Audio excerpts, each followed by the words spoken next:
majority of these are on one model. Here's a close-up of Mr. Bowman's capsule. As you can see, simple squamous. In comes the afferent arteriole. Out goes the efferent arteriole. This is my proximal tubule. Here's my distal tubule, kind of snaking back to say hello. We consider this to be the juxtaglomerular apparatus. What do we call these cells that are specifically here on your afferent arteriole?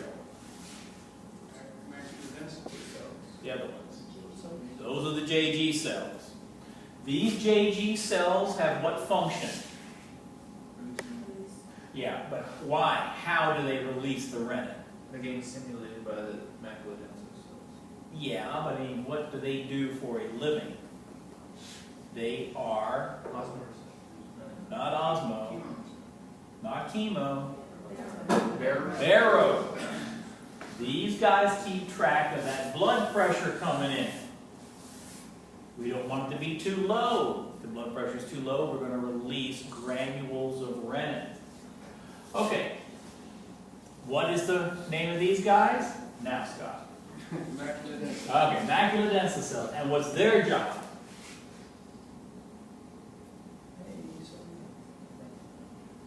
They are osmoreceptors. They keep track of the salt and water content. If they realize, hey, there's too little salt, they are going to send little prostaglandins right across that little tiny gap here, paracrines, influence these guys, these JG cells, to release renin, so that after we make angiotensin II, we can also make what? Aldosterone appear. And what's Big Al going to do? Hold salt. That's right. And if I hold salt, I can build up the salt levels. Does that make sense? So that's the whole point. All right. What are all these yellow cells that are wrapped around my glomerular capillaries? They're wrapped like this. Extraglomerular mesentery. No. Foot cells. The foot cells, which have a name. Podocytes. Podocytes. Okay? Those are the podocytes. The blue things are the nucleus of the podocyte. These are the filtration slits where they come together. All right. Is the osmoreceptor and chemoreceptor same thing? Yes. Because an osmoreceptor keeps track of chemicals called salt and water. Okay?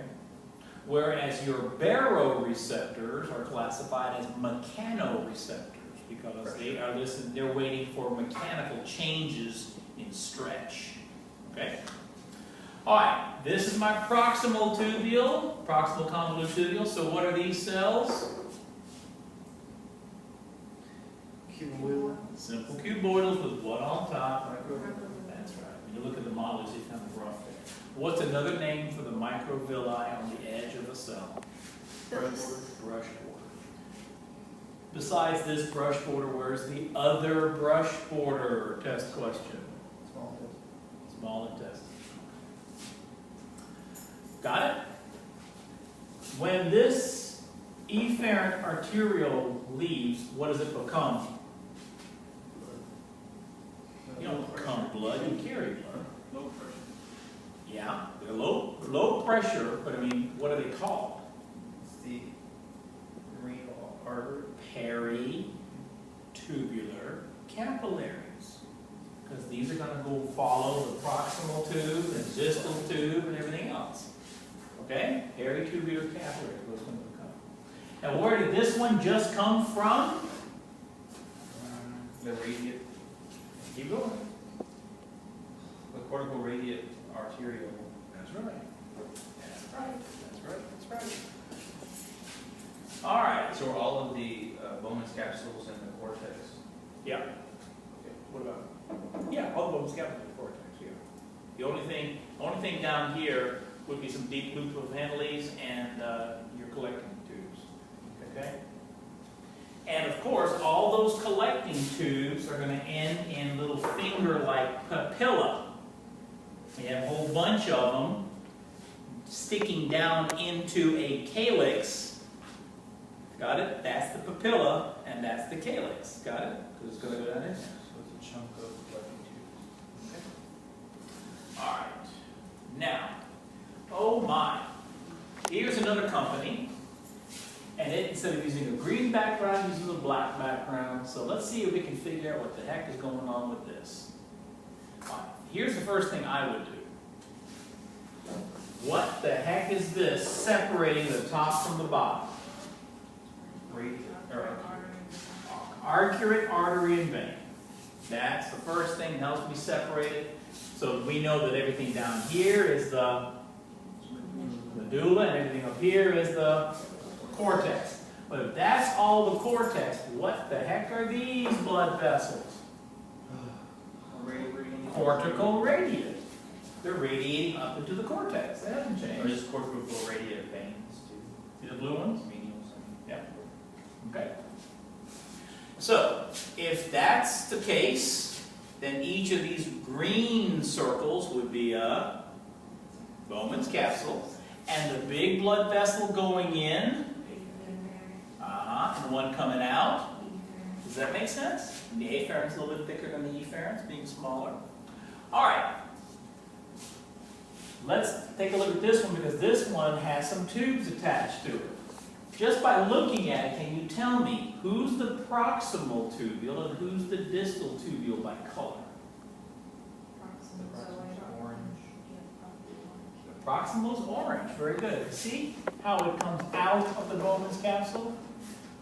That means if that's your orange proximal tubule, then what the heck is this coming down? That must be the descending loop of Henle, which means this must be the ascending loop of Henle.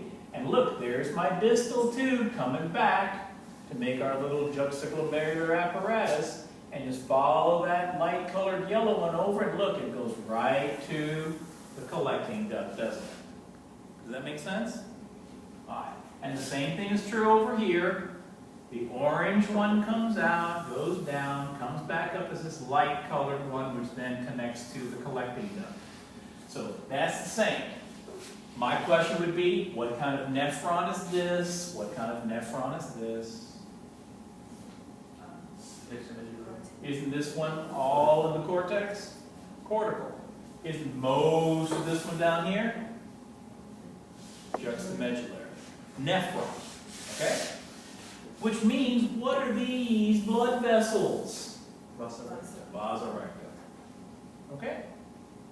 Does that help? Once you understand what's going on, hey, it's a piece of cake. What are all these blood vessels? capillaries. Yeah, they have a name. Peritubular capillaries. Aren't they around all these proximal and distal tubules? Okay. Peritubular capillaries. That's just close-ups. All right.